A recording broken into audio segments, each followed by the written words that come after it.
Since October the 7th, 2023, the Nasser's home has been filled with fear and grief. 82-year-old Dawood's son, daughter-in-law, and grandchildren have been trapped in Gaza for 15 long months. Through pictures and video calls, Dawood was able to understand far too personally just how awful the situation was. This is a nuclear war, not a normal war. A war of extermination. This is America's game. America gave the green light for Netanyahu because they don't want a Palestinian state. I'm afraid, but my son is not better than all the others who died. My son, he's my heart, but he's not better than the kids who died, the young people who died. We are all the same. When he got news of the ceasefire agreement, Dawood was happy, but more so cautious, well aware that things could easily go awry. But now, he's focused on being reunited with his family. If the borders open, I will tell him to go to Egypt and I will go see him there. Shatila is home to Dawood and thousands of other Palestinian refugees.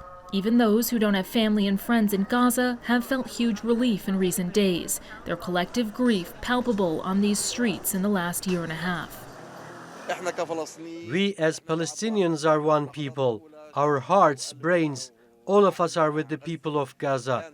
Protests in our camps are in great solidarity with our people in Gaza. We did a lot of protests and marches because those getting exterminated are our people. But in Lebanon, it's impossible to talk about Gaza without also talking about the war between Israel and Hezbollah, which Hezbollah says it entered in the name of Gaza. With the ceasefire between Israel and Lebanon set to expire next week, there are fears that while one war is ending, another may soon start up again. The ceasefire is for 60 days. If the Israeli army doesn't leave the border towns and stop bombing, maybe the war will restart. But there is a difference between the war in Gaza and Lebanon and the negotiations in Gaza and Lebanon.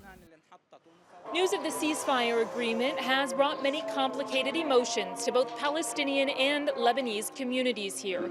Joy and celebration have been mixed with anxiety as Lebanon's residents question whether or not Israel will actually honor the ceasefire agreement in Gaza amid reports of hundreds of violations of the ceasefire agreement here in Lebanon. Priyanka Navani, TRT World, Beirut, Lebanon.